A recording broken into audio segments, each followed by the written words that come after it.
Welcome to LOA Today. I'm Walt Thiessen. With me today is the woman who knows how to set personal boundaries, Alex Standy. This is your daily dose of happy. We are so happy you decided to join us today. Dan Mangena is not going to be able to join us today, but he'll be back next week, I am sure. But in the meantime, Alex and I are carrying on in the way that we know how to. And Alex, I wanted to let you know, in your honor, I'm wearing purple today. I just wanted to point that out to you. Yeah. It looks good on you. Thank you. Thank you. I appreciate that very much.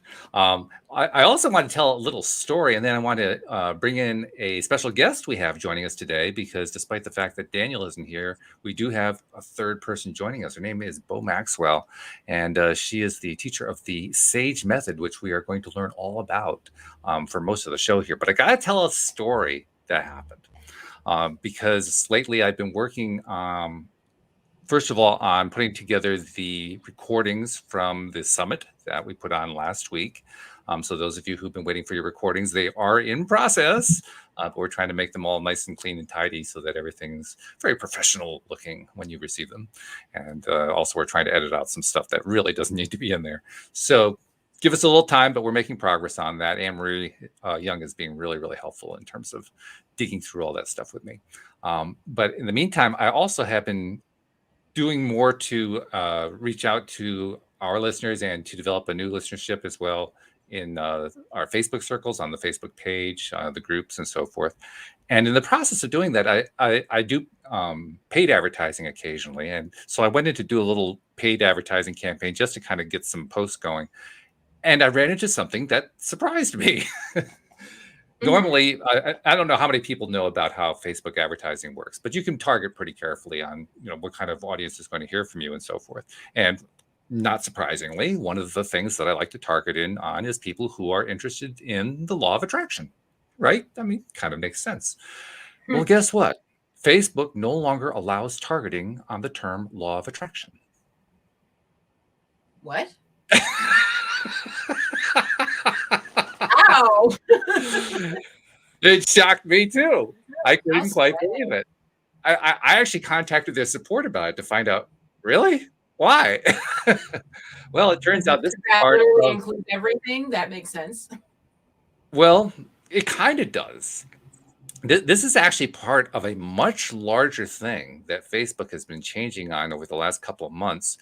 In part, it's their response to a lot of the public pressures they've gotten about controversial stuff that has shown up on Facebook and so forth. So the bottom line is they have decided to basically prevent targeting on a range of topics that they are grouping under the category of either people are sensitive to them, or the topics are redundant, or the topics are not particularly popular. Well, we know the third category doesn't apply because literally millions of people are into the law of attraction. So it's not that one. And it's not a redundancy. It actually is the first one, sensitivity. Apparently, law of attraction in their minds fits under the category of religion. And they are no longer allowing anyone to target religion or causes or politics or health or public figures. I mean, there's like this long list of things you're not allowed to target anymore. And to make things even more interesting and more confusing, it's not that you can't advertise on those themes. You can advertise on them just fine. You just can't target them. So the reason this becomes a really interesting point is that one of the things that the Facebook pages, they have a couple pages written up about what they're doing here in this transition that they're doing, is they talk about how their conversations with experts had convinced them that there are certain categories that are so sensitive that if you allow targeting of them, then people of disadvantaged groups will be experiencing negative experiences out of that. That's their kind of generic way of describing the situation. So you get the sense that what they're trying to do is they're trying to desensitize some stuff. But what I don't think even the experts realized is what they're actually doing is they're exposing more and more people to the exact advertising that they feel is too sensitive. because they aren't banning the advertising. You can still advertise this stuff. You just can't target it. And the way targeting works on Facebook, targeting is about sending it only to people who are interested in that thing. So, for instance, with law of attraction, since we can't target law of attraction anymore, then you have to broaden it out to like people interested in positive thinking or something like that. So now a whole bunch of people who really don't care about law of attraction, they're interested in positive thinking, but they don't care about laws of attraction. They're going to start getting law of attraction ads that they didn't want to see. And that also means that, because the same thing is true for the others, you've got people who are, for instance, going to be receiving religion ads and they don't want to have religion, or political ads and they don't want to see politics, or, you know, fill in the blank. Because when you take away the targeting, that means the only way that they can put their ads out is to do it to a broader audience. Right. So you end up with this very interesting law of attraction paradigm, one that we all know very well. If you keep pushing against what you don't like, it doesn't drive it away. It enhances it. Mm-hmm. And that's exactly what is happening in the real world.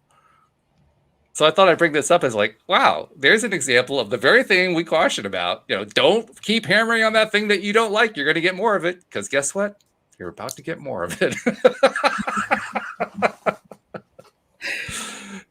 And I don't know that people are ready for what's going to hit them, because it's kind of happening over like a 2-month period. I guess the initial date for it was January 19th. And then there's like certain things that happen right away and other things that take time. So I guess it plays out until like March 27th, something like that. So over that time period, people are going to all of a sudden start seeing ads on topics they've never seen before in their Facebook feeds. It's going to be quite interesting. So just had to throw that one out there. But we do have, like I said, we have a guest joining us today, and she has a course and a method that has a name I don't know. I have to admit, I did a little quick research, but I didn't learn enough to really be, able to talk about it. So I'm not going to talk about it. I'm going to let her talk about it. And I'm going to, first of all, just welcome her to the show. So Beau Maxwell, first of all, thank you for joining us on the show today. And thank you for joining us with that lovely background you've got. Very colorful, very beautiful. Oh, thank you. This is the office. This is I do so much teaching and so many gatherings with the community that this is just really the office. This is where I sit when I put a mic in front of me. Well, it works. I mean, it works for you. I can tell you that. I mean, you mentioned before you came on that you were glad that we were relaxed. I mean, that looks like a really relaxed environment to work in, rather, just from that background. It saves me from having to, pick out plants and things like that. And, it's just right. Alex is like, yeah, you just done. Yeah, it's nice. Gotta love it. So, all right. So give us like a little quickie seminar on what the SAGE method is and why it's so important. Well, I think if you don't mind so much, I would probably want to start with why. That's a good spot. Yeah, sure. Because, I think when we function in the why, I mean, we always go really deeper into things. I'm like sitting here thinking about the Facebook story you told, and I'm like, why? So you go right into that. I was asking myself, so you're not the only one. right into that why. So a super quick background on me. I was a skeptic most of my life, a solid skeptic. I have a math degree from, college. 1 + 1 is 2. I spent my life building businesses, no spirituality, no religion. Now, fast forward, I was 31. I'm going to go ahead and age myself. This was like 17 years ago. And I was 31 and my grandmother passed away. I was about 2,000 miles away from her at the time. I was able to connect on the phone just to the room of people that were there with her.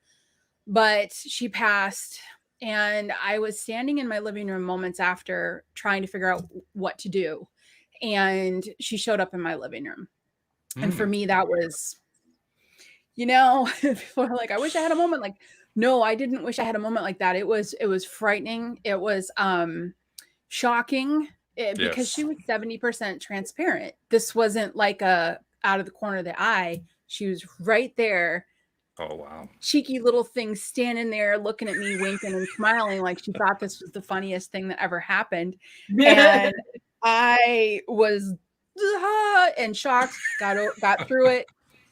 The next day, a couple people said some things to me about having a dream about her and things like that. And I said, well, I'm going to just kind of play around with this and see if this is real, because that was so real. And I found a Tai Chi instructor. And I remember, I said to him, okay, you are the one person that is the closest to the spiritual world I know, because you do Tai Chi. Like, that's how much of a skeptic and not in this world I was. So he helped me with yes and no, communicating with her. Shortly after that, a few months later, I inadvertently met my first spirit guide. I then spent 2 years with him, first off, trying to see him, trying to hear him, trying to actually hone. And I spent 2 years with him working on my intuition. After 2 years, I was still very much in my own world. This was just me. And he said, I want you to take everything that we did in the last 2 years, and I want you to bring it out to the world and to people. That's how the Sage Method was born. So I took the 2 years of development, because by the end of 2 years, I was a professional intuitive. I was a professional medium working full time. And you're right. I was naive, and I didn't know that people open or could open that. I wasn't aware of how long it took people to open and things like that. Mm-hmm. And so I think that was to my benefit, Alex, not knowing, you know what I mean? Not knowing that limitation. So it opened very quickly. Now I know that I opened very quickly over 2 years, and he worked with his guidance. I took everything he walked me through, got it down into a 7-week formula that really builds off of each week, because that's what he did with me. And the Sage Method was born. And I've been teaching that for 12, 13 years now. So that's really the story of it. That's pretty cool too, that you just kind of slid very easily in a short period of time into the role of being a medium. I mean, that going from no spirituality, no religion, for me, that was like a major journey. For you, it was like, okay, we're there. Well, and like I said, I think that the blessing was that can you imagine like spiritual guides in front of me blocking people that would say that to, like, don't say that to her. She doesn't know that. She doesn't realize it. Just let her keep going and doing what she's doing. She's naive to the idea that this is a hard thing, because I didn't know anything. So it was, oh, okay, I'm going to do this. I'm going to do that. And he would say, do this. And I did it, and do this. And I did it. And, so once I got to that level, that's when I started to communicate that's when I started to get clients, friends of friends start talking to you, et cetera.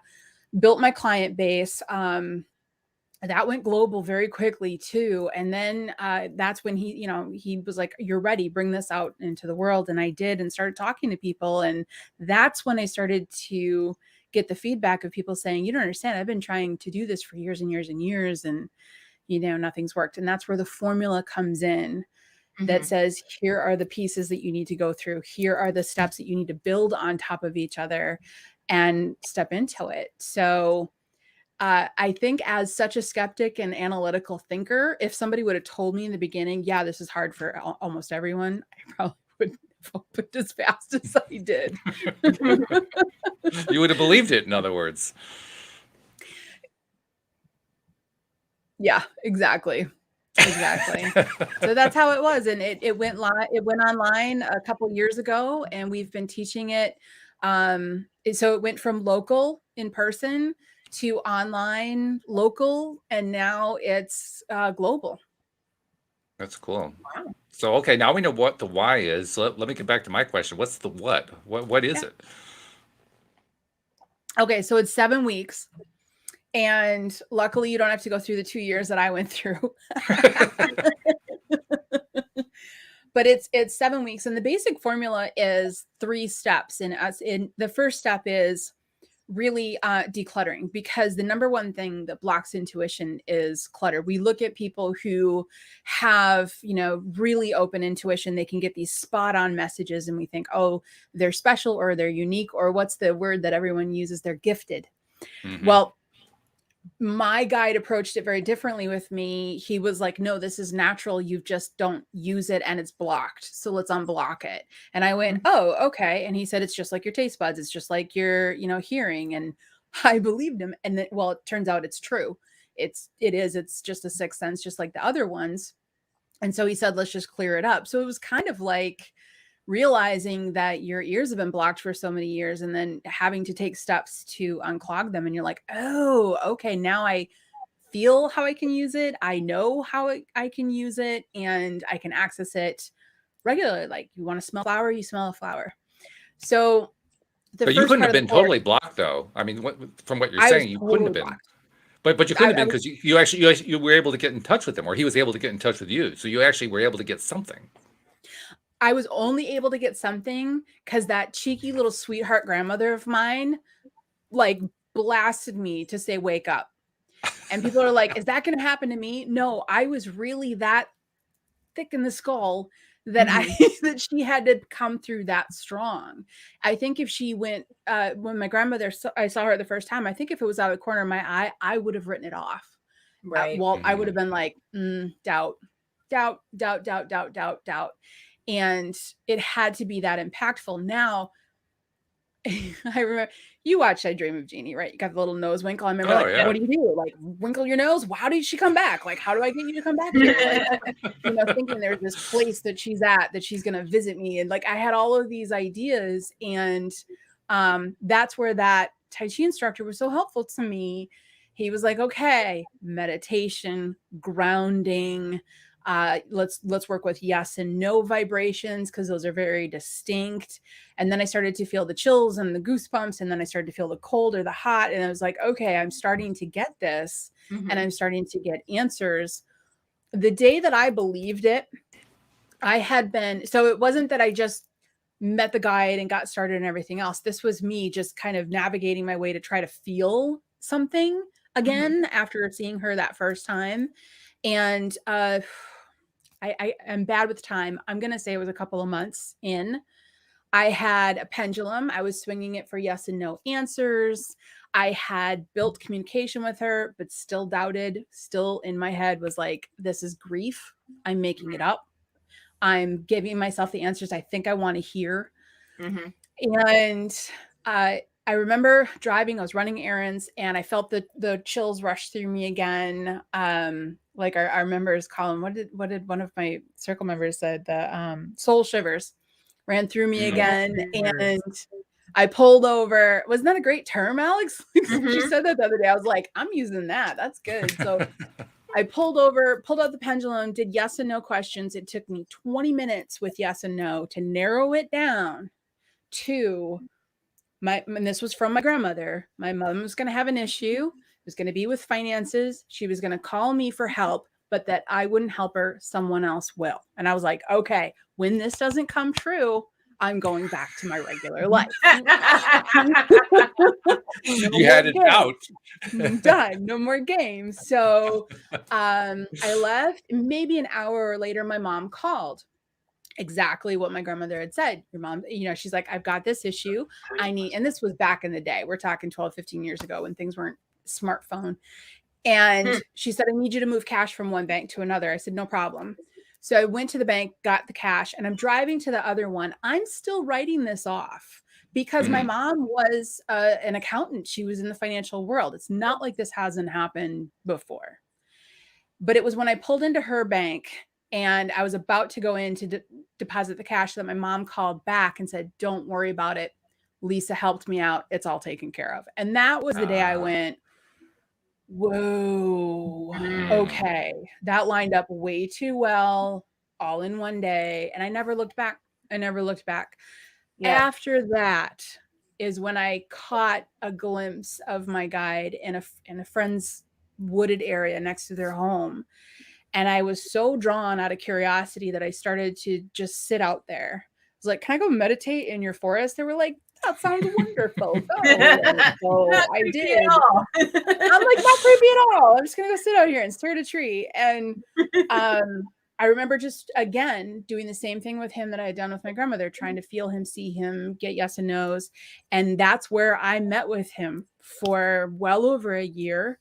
Having conversations. I've got the whole journal, and this is where he taught me everything. Eventually I didn't have to go into the woods to meet him. I could woke up to that fact. And that's really how it all came to be. But he walked me through the exact same formula, which back to that is decluttering, decluttering. And every emotional, environmental, mental piece of clutter that we have really kind of gets in the way of that sixth sense being able to communicate with you. And the way he explained it was the best. He said, think of every piece of clutter, emotionally, environmentally, etc., as a hamster on a hamster wheel. How many hamsters on a hamster wheel do you have in your mind? Now you're asking your intuition to navigate through those. And I was like, oh, he said, yes, this is why the dude that lives at the top of the mountain and just has a fire has like infinite intuition because he has nothing to worry about. So it's not the goal to get there, but decluttering is helpful because we put our own clutter on, we put our own blocks on. So the first part of the course, we remove those, we get you moving in that direction for a life of declutter. Then the second part is explaining how all of this works. How is it transmitted? What's the difference between psychic and mediumship? What is the dictionary? What is like understanding all the levels of it and the intricacies, because I feel like when you understand it, you can use it better. And then lastly, there are these really amazing, fun experiments that the students walk through that are kind of like blind study experiments to really show them, no, seriously, look at what you can do. And it helps them to find their individual intuitive strength, because I think that's another false thing that people can slip into, is thinking that they have to do it like someone else, and the whole course helps you figure out how you do it and not how to do it just like someone else. So that's really the 3-step formula. It's what he walked me through, and it's what I've been walking students through for years now. I got to ask you also about your grandmother. Oh yeah. Just the way you kind of hinted at it, you made it sound like she was digging being the person to come to wake you up. Like she was living for that. Are you kidding? She was like, whoo! She was 5 feet tall, Spitfire. I'm telling, if you wanted to skip school and have fun, you went to grandma's house. She was just a hoot. She knew. You went to grandma's. Oh, she was great. She taught me how to have fun, how to love unconditionally, and how to not care what other people think of you, kind of thing. Like she just, she taught me how to live life. And I now can look back, because my life is a lot different today than it was before. And my life was probably a 3. Now out of a 10, my life is like an 11. My life is so great now. And I feel like she knew it. And she was like, oh, now I'm somewhere where I can get you out of your stubborn way and show you how to live. And that's what she did. She's incredible. You ask anybody in the family, they're like, yep, that's her. She's awesome. Does she continue to come back? Do you continue to get messaging from her? Oh, well, yeah. You ask it then.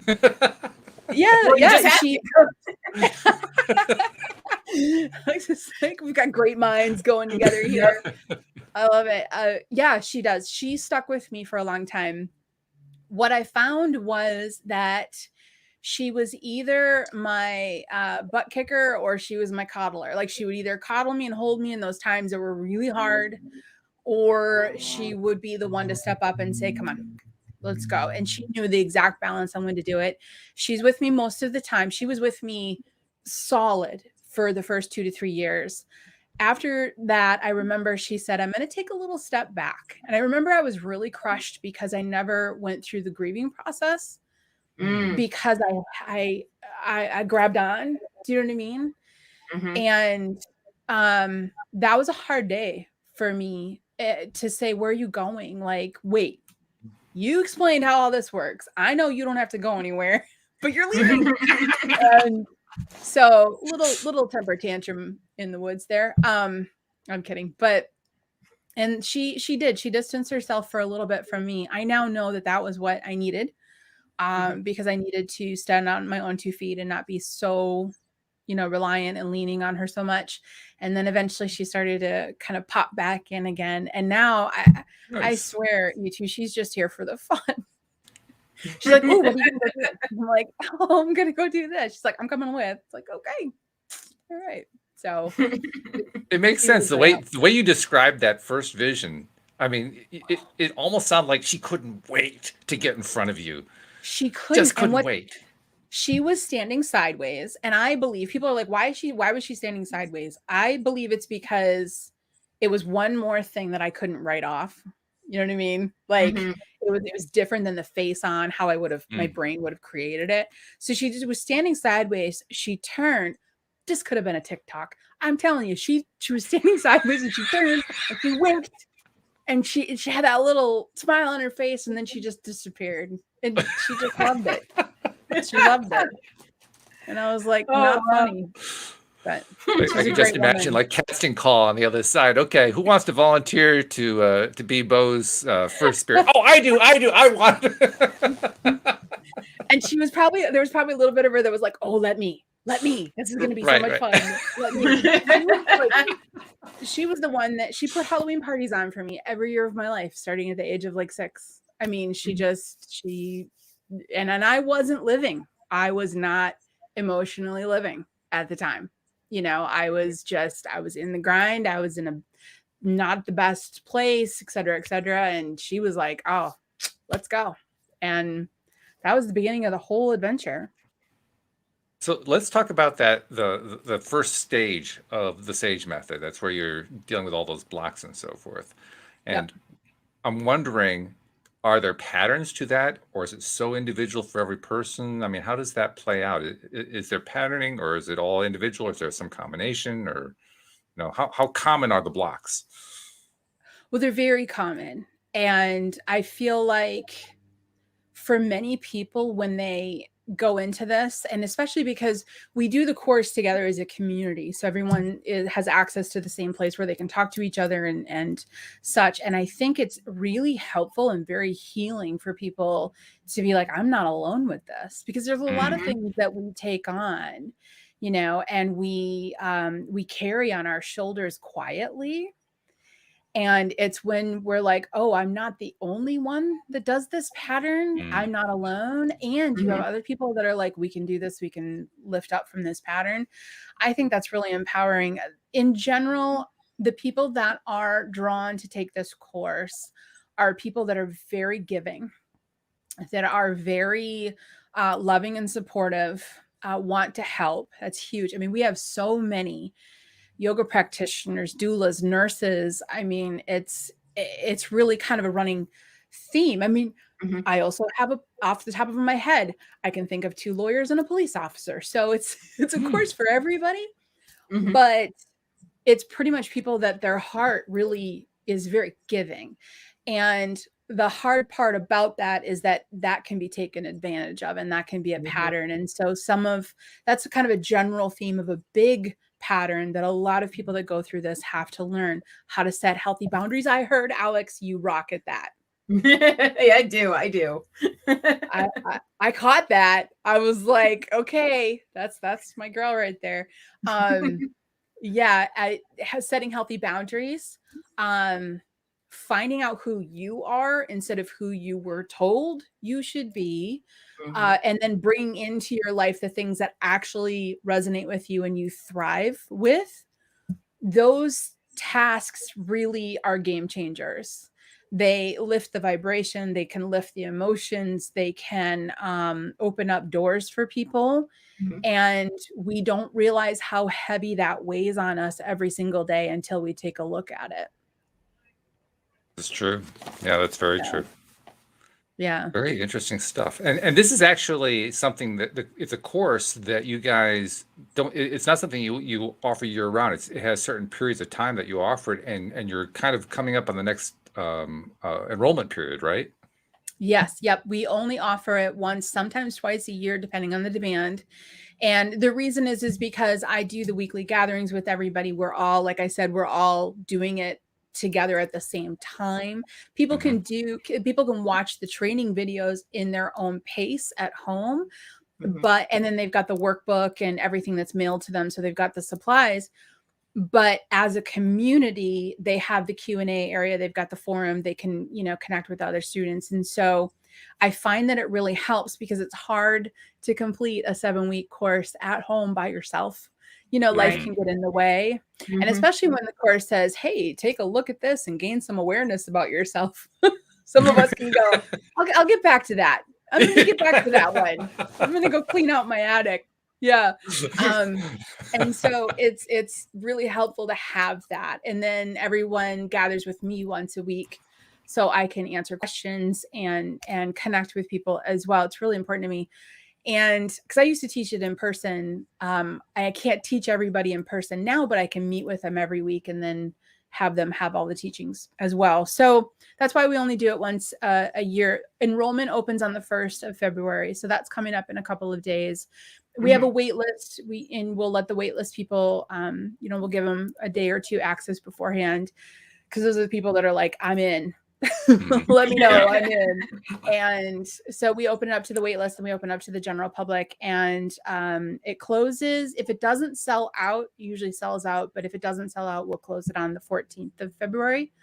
So, but it's really easy to just get on the list, or find out more information about it to see if it's fit with you. And I tell people, sit with it, because it's a 7-week commitment. I can tell people until I'm blue in the face all these examples of people that have gone through and they've had this happen and that happen. The bottom line is, where are you right now, and is this pulling at you? If it is, then it's right. And that's what I tell people, to really kind of sit with it and feel.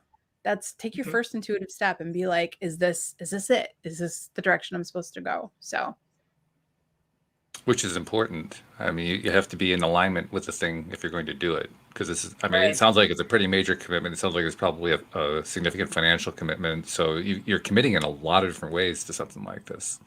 Yeah, you are. This is a course for somebody that's like, you know what? I'm ready. Like, I am done with this past pattern. I'm done with not having direction. I'm done with these things in my life. I want to go here. I haven't been able to figure out how. If I could connect with my guides, if I could connect with my higher self, if I could get answers from source for myself, if I could get linked in a way that I could actually witness and experience my spiritual path, and then go in the direction I want to go in. But you have to be ready for that. Do you know what I mean? It's not like card reading 101. Yeah. It's like, when you're done with the course, your intuition will be open.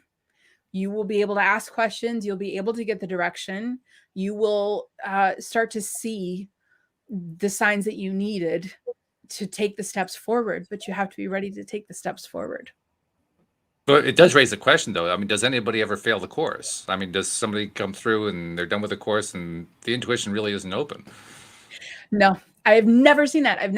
There's never been somebody that went all the way through it and went, no, I didn't get anything. Wait a minute. Actually, the more I think about it, I have had 1 or 2 people, but upon asking them, like, okay, in week 3, how did this go for you? Their answer is, well, I didn't do that part. So They didn't do the homework. The dog ate my homework. It's like, well, if you don't learn 1 + 1 is 2, don't step into algebra. Like, so it's a formula. Right. So I tell people, the more you put into it, the more you get out of it. And for people that, just if they don't do it, it's so rare, Walt, because like you said, it's an investment. And they've committed to it, and they know there's a group of us all with them. We're with you. We're all together doing this. And so people tend to do the work, and I can't think of anyone that said, oh, it didn't work. It's more like how big of a class is it too? Running. Oh, I'm sorry. Huh? Go ahead and finish your statement. Oh, no, I was just interrupting you. Oh, no, I interrupted you back. I think we're even. Nope, my brain just let it go. That's so funny. No, I was saying that people, it's more often than not that they just pause and they say, okay, this one I'm not ready to walk through, so I'm going to pause. And the positive is that if you do come across something in the course where you're like, I'm close, but not quite ready. I need to take a beat on this one, a minute. People have access to the course permanently and forever. So we have people that go through it on their own once a year, or they'll jump back into the cycle with us because they already have the workbooks and everything, and they're like, are you doing it on February again? Can I join you? Yep, come on in. So once you buy the course, you can do it again and again. Okay. And when you say that the person who comes through, their intuition is open. I'm not quite sure what that means. And the reason I say that is my own spiritual journey. There have been times when I've been able to attain levels of intuition, and other times where I'm pretty sure I wasn't there. And a whole bunch of areas in between. Sometimes it's better, sometimes it's not so good. But I know that compared to like where my goal is, I've never been really close to my goal, because my goal is to basically be able to do what you did with your spirit guide, to have conversations. To me, that's where it's really interesting. That's where it's fun. So I'm wondering, what exactly does it mean to be open? Being open is, okay, first off, it's so much fun. I'm not gonna lie. I would never go back. If someone said, if you could redo this and not have to go, because going from a complete skeptic in the group, the social group I was in, to this, not easy. So like, people are like, so there was some struggles and there was some adjustments, and people are like, well, some of that was tough. Would you go through it again? In a heartbeat. In a heartbeat. Being open means you have access to signs. It means you have access to your spiritual team, your guides. You understand how to connect with them in a way to actually get information. So when somebody hears me say it, they're like, what do you mean? This is what I mean. I'll give you this one, like right here, a tool. Okay. People always want to talk to their spiritual guides. And I did this, and many have done this. I was like, oh, that's my guide in the woods. Like we mentioned, that guide. I was like, you're my guide. So you have all the answers. Okay. What are my kids going to be when I grow up? How much longer are we going to live in this house? When am I going to get a new car? Like I went right into everything I wanted to know. And it didn't work. In essence, what I found teaching so many students is two things. When you learn to see them where they're at, which is when you learn to disconnect from the agreed upon reality, let go of the solid molecules, focus in on what's in between the molecules. When you can get that pattern started and ask this one question: what is it you want me to know? Those two things are a game changer, because what you're doing is you're saying to your team, which by the way, they're not stopping by at a coffee shop, and then running over to the park to chill out to feed birds. Like they have a job. They're working for you. This is their focus. They're not in a human life. So they think differently than we do. They want to help. That's what their focus is. So when you say, hey, I want to help me too, and I know you know best, so I'm going to let you tell me, what is it you want me to know? That's where the guide goes, oh, okay, cool. Listen up. If you follow this or you do this. So it's kind of like getting on the team instead of hoping that you found a magic 8-ball. It's kind of like, which is how I approached it. I was like, oh, now I can know everything. And it's like, no, it doesn't work like that. But when it comes to your spiritual guides, if you relax, sort of disconnect from the solid type feel and say, what is it you want me to know? Then they'll tell you, because now you're helping them help you, if that makes sense. And in the end, that's what you want. Yeah, exactly. Now, right? That's what you want. Yeah. So when it comes to getting detailed information, because like I said, I was working as a professional medium.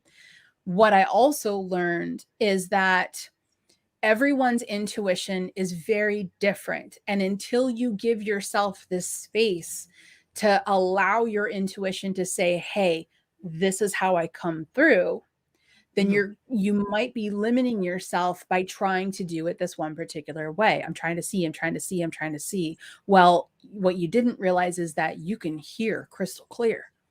So, but we don't stop and let that happen.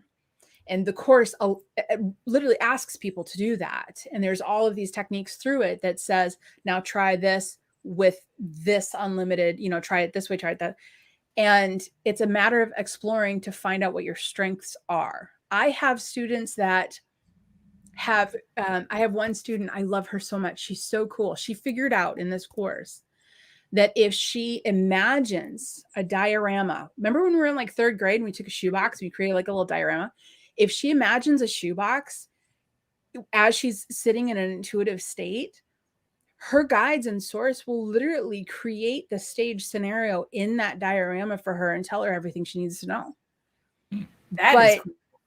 right? And but you don't hear that, because what you see is you see a professional intuitive go like this, and then they just pick up all of the information, but you don't have these examples. I have another student, a gentleman who's really wonderful too, and he figured out that he could get an image, but that, and we worked together, he had to figure out that he had to dive, like kind of imagine himself diving into the image, and when he dove into the image, another one showed up, and then another one, and that's how he literally navigates to get answers through his intuition. Everyone is so different. And when you take the tools, they say to you, hey, stay super open, hold yourself in this place, do this, and see what happens. And then your intuition will be like, well, good. I'm glad you're not distracted anymore. Let me show you how it comes through. And this is how they did it with me. I didn't know any better, so I just followed with what my guide said. He was like, hold still. I was like, okay. I was like, okay. And I was like, well, that was really weird. That just happened. He goes, that's your intuition. So part of one of the obstacles is most people weren't in my shoes where they didn't know anything at all. So they were kind of a blank slate. So part of the course is, hey, I'm inviting you to go back to being a blank slate, and then let's see what happens. And I mean, I know people that have a full-on dictionary now physically. If they feel something in the front of their left shoulder, it means business. If they feel something in the back of their right shoulder, it means children. Like you really have to let the senses that that are utilized in your unique intuition speak loudly. I'm glad to hear that, actually, speaking for myself and for about 10% of the population like me, who are either unable or find it very difficult to create images in their minds. Yes. Because that's been me for a long time. I mean, I can occasionally get an image. Lately, I've been working on it, and I can get little brief images for a moment. They're very faint. They're not very colorful. They're just kind of, there for a second and then gone. But I've never been able to get to the point so far, anyway, where I could just like play out a whole scene in my mind and actually see the scene. I can imagine the scene in the sense of, okay, I'm thinking that there's this happening, there's this happening, there's this happening, but I can't actually see it in my mind. I don't see it playing out like a movie or anything. That is like the most interesting fact about you. Well, thank you. I think. I remember the first time you told me, and I was like, because it's all scenes in my mind. Like that's all that's happening. So and that's what happens with most people. I mean, for me, it was the other way around. I couldn't believe people actually could do that. I thought that they were just kind of like, saying it metaphorically. Oh, no, they really could do it. Really? Oh my God. So I felt like I was kind of, but to hear you say, well, you're using whatever senses work for you. Well, good, because like my sense of hearing is great. Maybe I can do it there. It's like reassuring to know that there are other ways to be able to do these communications. When I said talking, I meant really talking, because that's really good for me. I can talk very well. Exactly. And I think it's so beautiful how creative it is in the differences with each person. I think it's really beautiful. And also, I feel like, and I've done this too, where I've said, oh, well, I see, but I haven't really expressed to somebody, I don't see, I think, as well as people think I see. I see and know. So I've got two senses going there, or I see and hear. So I've got two senses going there. When I see, I think I tell people, well, that's my strength is seeing, because I will, I'll have a vision where I'm standing in a room and there's a table and an apple on it. But is the room well lit? Is there like trees blowing in the breeze outside? No, it's like I'm barely able to go, oh, I think that's an apple on a table. So it's kind of, my vision actually is relatively darker shaded too. So it's not like a television show or a movie. And so I think people do expect it to show up that way. But for some it is, for some it's not. But yet I have a lot of vision. I have a lot of visuals. I can watch something unfold, but I got to really stick with it to focus in on it and watch it unfold. And so it's different and it's unique. And 50% of me sees that apple, but the other 50% of me knows it's an apple, or can hear someone say it's an apple. So I like to get people away from what we hope or think it will be, in order to open the door to what it really is that you can actually rely on. And when you use it enough, the other obstacle two other obstacles I had to overcome was doubt. And I do teach in there how to overcome doubt. I've got something called the No Doubt Notebook that people can get, they can get that information right on the website for free. And that helps with doubt. That was an obstacle. But the other one was imagination. Did I make that up? Like, how do you know when you make it up or when it's real? And we cover that as well. We cover that subtle pull versus push. And eventually you can feel the difference between the pull and the push. And then the more you use it, the more you're like, oh, I did not make that up. That came out of left field and nope. Or you can, reset it and look at it again and again and again. But life is, it's not perfect because life isn't supposed to be perfect, but it's a whole lot more fun. And it opens up so many more doors. And your abundance game levels up, your ability to manifest levels up, and life becomes a little bit more magical. I tell people you become a conscious creator. You become so linked in with what's happening to you from source that you start to become a participant in it. Can I tell you a fun story real quick? Sure. We love stories. We do. We love them. This one I love. And I've been working on this conscious creator energy for a little while now. And we are full-time RVers. We've been doing it for about a year. And we don't have any plans on stopping because it's so much fun. But we were driving from one location to another. So we're literally moving the RV from one location to another. And I said to my partner, I heard about those places that you can throw axes at bullseyes. I'm like, that sounds really fun, right? So let's keep our eye out for one of those locations because I would really like to give that a try. I don't think I've ever even picked up an axe or thrown it. So we get to the next location. We happen to stop at a fairground. It was off season, beautiful, empty, quiet. They've got RV hookups at almost every fairground out there. And it's a great place to just stay and be peaceful and relax. 2 days later, my partner wakes me up all excited. He's like, the farmer's market showed up. And I said, awesome. Go outside and get what some do I do with that? I'm like, go farm and market. Yay.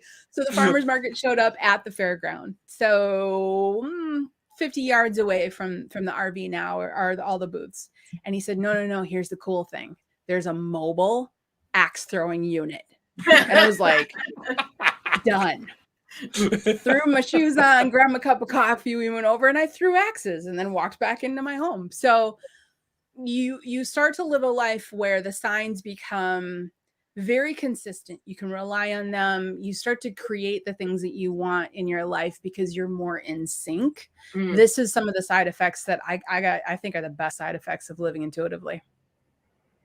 Yeah, I can see that. I can also tell too, because I have such a strong desire for communication to happen orally that I probably have to let go of that because that's the one I really want.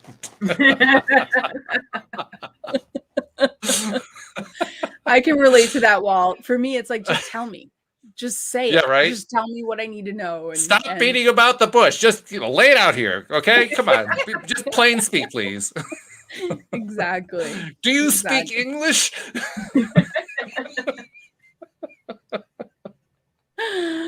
Oh, how much fun. Yep. Yeah, we're all about the fun here. I'm trying to think what movie that is. Where the girl goes, oh, Finding Nemo. I think it's Dory who says, you're really cute, but I don't know what you're saying. Oh. You're adorable. I can see you, but I don't know what you're saying. Yep. That is great. Okay, so we have some time left, so we don't have to rush this, but I want to get it in now before I forget. Tell people who are interested, how do they find out and perhaps even sign up for the next version, the next course of the Sage Method? Oh, pretty easy. TheSageMethod.com. So THESAGE method, METHOD.com. Yep. That site's it's got everything. It has some free courses that people can jump into right away as well. And it's got the master course, and then it's got some other other fun courses as well. But that's where they can find out about the Sage Method coming up. And we'll bring that up right at the end too, because I want to make sure we get that in there a couple times. But I want to go back to what your experience was when you first dove off the cliff, is my best way of expressing it. Because like you said, you just kind of slipped into it before you even realized that you were doing something that people considered to be difficult, and you just went with it because you didn't know any different. And that's great. That's wonderful that you were able to do that.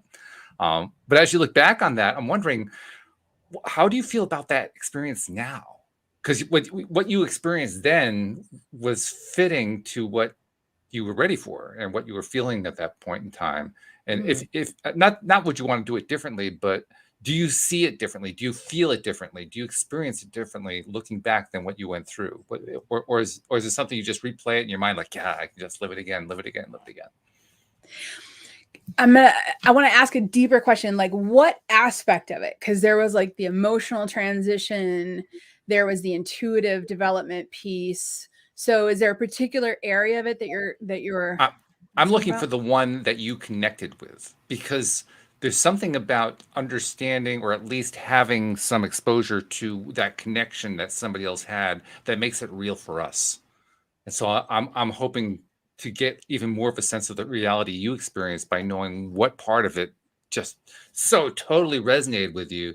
And does it still resonate the same way now as it did then, or has it changed and shifted? What's that part like to you? Because it's the part that you love that really drives it.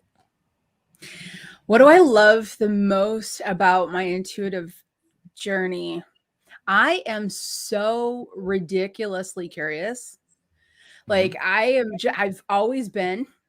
And if somebody said, well, here's the answer, I'll have another question.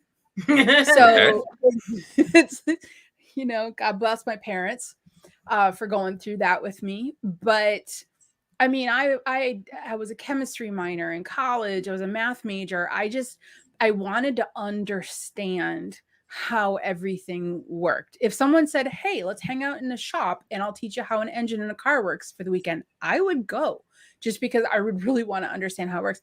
And there's a fascination to that. There's a level of being able to go, wow, okay, that's cool. Now tell me more. To be able to learn that that you can step out of linear time, that you can step out of a distance in time doesn't exist, that you can navigate on a timeline backwards, forwards. I mean, my curiosity brain just exploded over and over and over again. I remember I had one moment where and different guides will come to us in different times, and they'll start to spend time with us for a little bit, hoping, that they'll support us in certain ways. I had one guide that came through, and it was in the form of a wolf. And I remember thinking, that's odd, but that's when I learned about animals and communicating.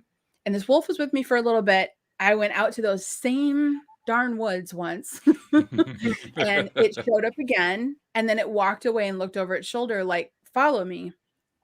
And I did. And I went a little bit deeper and a little bit deeper in the woods. And then it just sat down. And so I just stood next to it. And all of this sudden, I can't put it into words, but in a moment, I experienced everything in that spot that happened before, everything that happened now, and everything that will happen, like in that spot. And it's really hard to put that into words.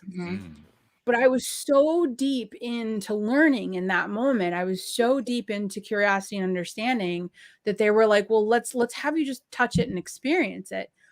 And I mean, that got me into past lives and trying to understand. So for me, it feeds that curiosity. It feeds that understanding, to know that past lives are all happening at the same time. Okay, then what does that mean?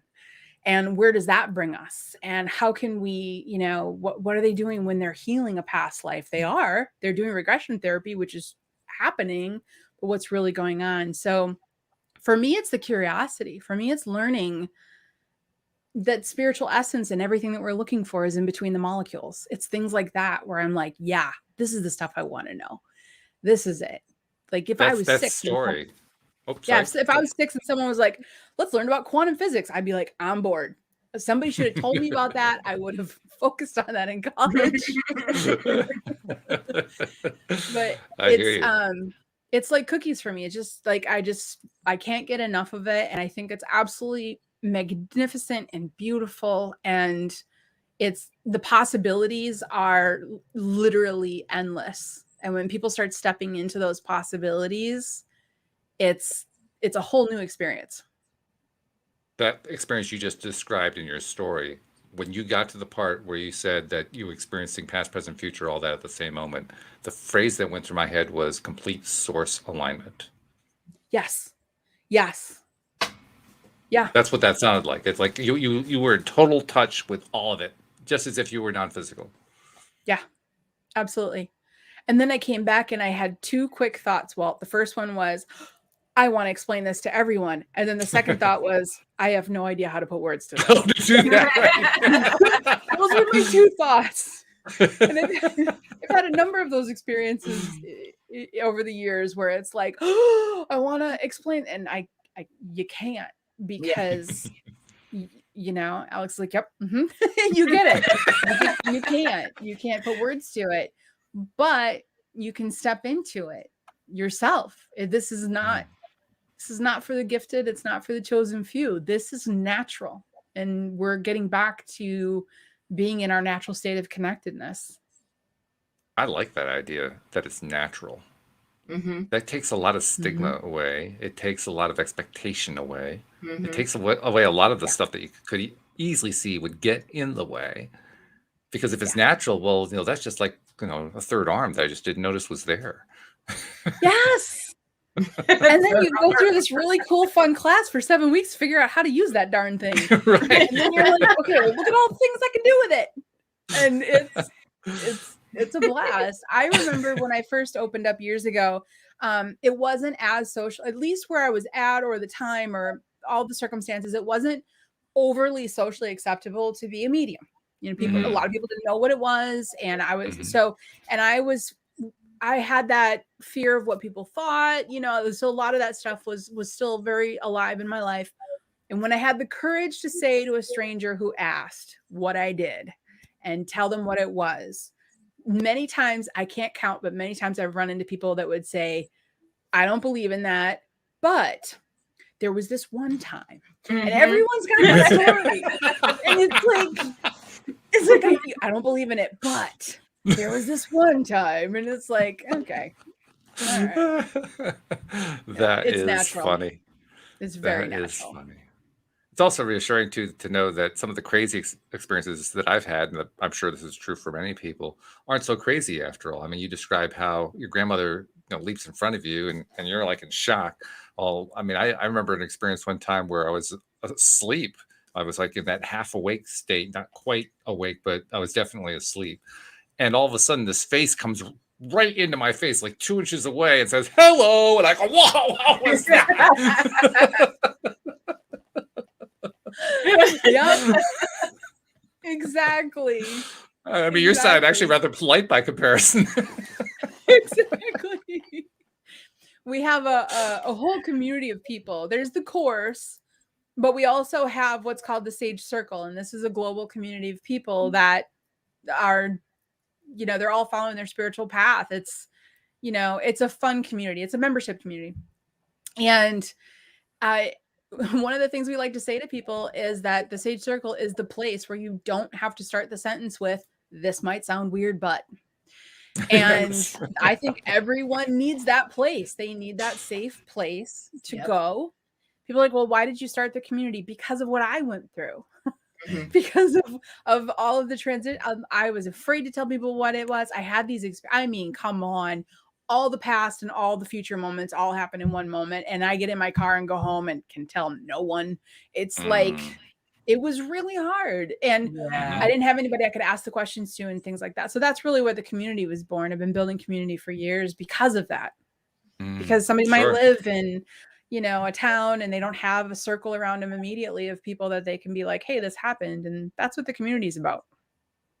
By the way, I also have to throw in, I love that you use the phrase conscious creator. We use that all the time here. And when you said that one, it's just like, oh, ring. I love this. This is good. She fits right in. Yep. Definitely fits right in. No doubt about it. All right. So it's thesagemethod.com. That's where they go to find out all about the course and the stuff that you have, your community, all that kind of stuff.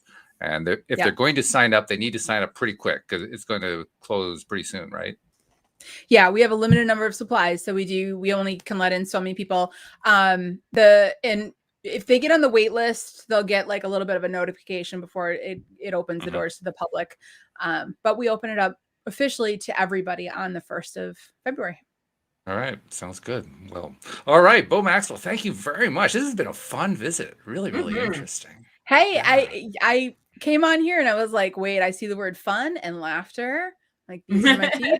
I'm like, this is good. I'm gonna have a good afternoon. Yeah. Right? That's how you know you're in the right place. Absolutely. Exactly. We're all about the fun. This is your daily dose of happy. That's the whole point of it. Yes. It's about being in that high vibe space. I mean, even if you have trouble being high vibe the rest of your life, you can do it for an hour. Yes. Exactly. Right? So there you go. All right. Well, thank you very much. Thank you for spending this time. Thank you for giving this great set of stories and pieces of information. Really, really cool. Very tasty. Very yummy. Oh, it's loved good it. stuff. Absolutely loved it. Yeah.